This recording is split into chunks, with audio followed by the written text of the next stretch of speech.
This is video 5 in the series of 20 videos covering the full body. I'm doing one body part at a time.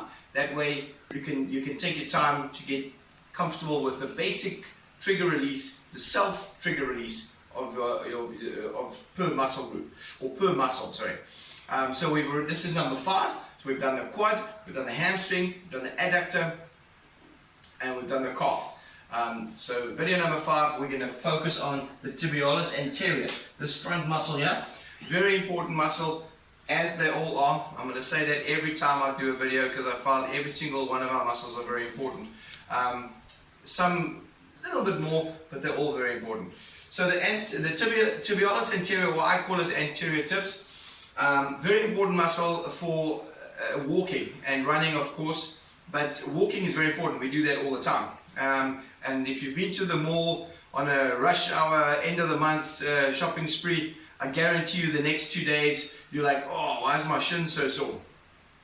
That's because all of a sudden you're doing more standing in queues, more walking around, faster walking than you normally do. I'm not saying you don't normally exercise or anything like that, but it's out of the ordinary. So anytime you do a little more exercise, a little bit more running, a little bit more walking, it's very important to release that muscle.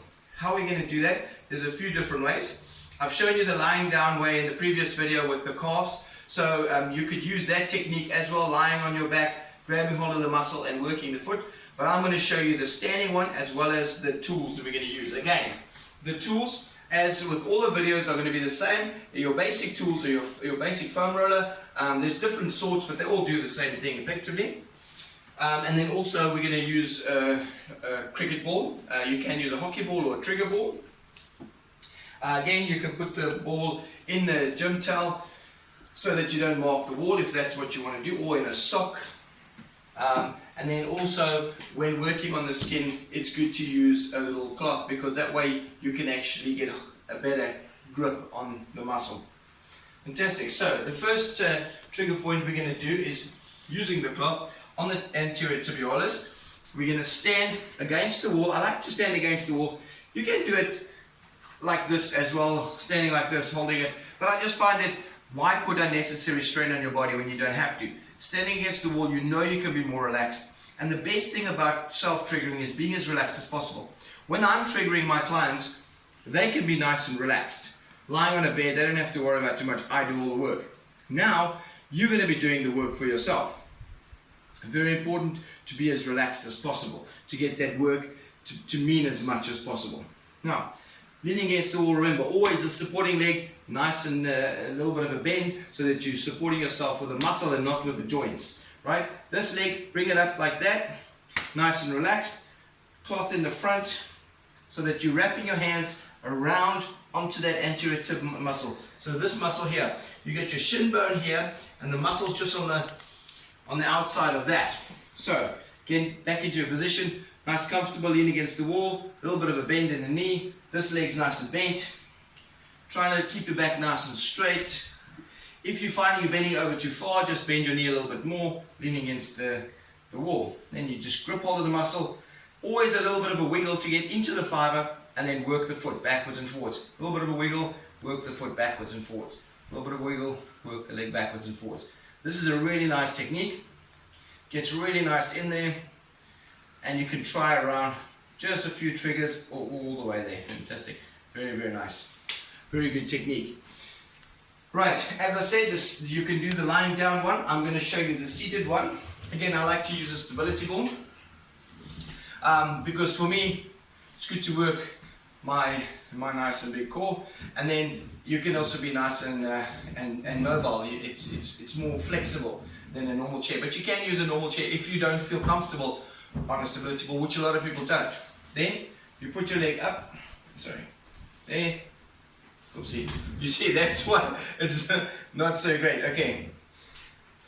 So this is the other way of doing it, where you can just go, put your foot flat down so it's nice and relaxed, and then you can just work into the muscle like that.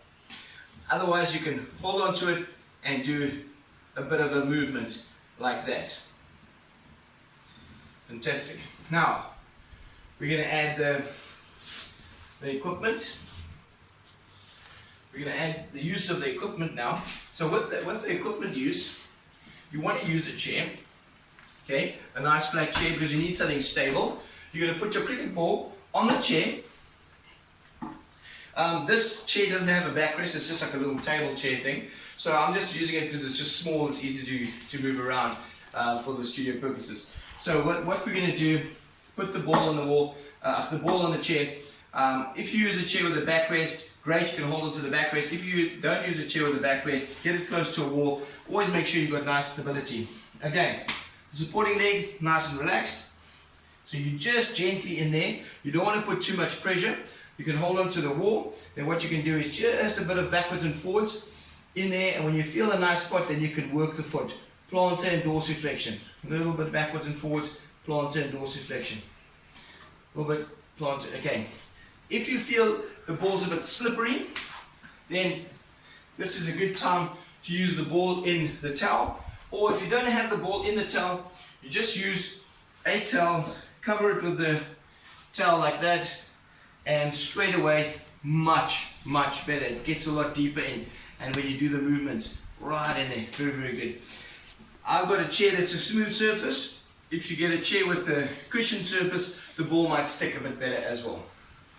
Then you can also use foam roller, both on the floor or on the chair, similar way where you're just leaning in and getting a nice roll in there. That's pretty good, and then working the foot. Nice roll. Remember, it's not about hard, it's about how deep you go in. So the nice roll and work the foot. Nice roll and work the foot. When you're working the foot, you're triggering the muscle and you're stretching that fascia. So it's very good. It's never as effective as a therapist, but you know what? If my clients looked after themselves more, then when they come to me, I would be able to get so much more out of the session. Then it will be so much better for everyone. But if you trigger yourself every day or every other day, I guarantee you'll have a far happier life because you won't be in so much discomfort. Thanks for watching.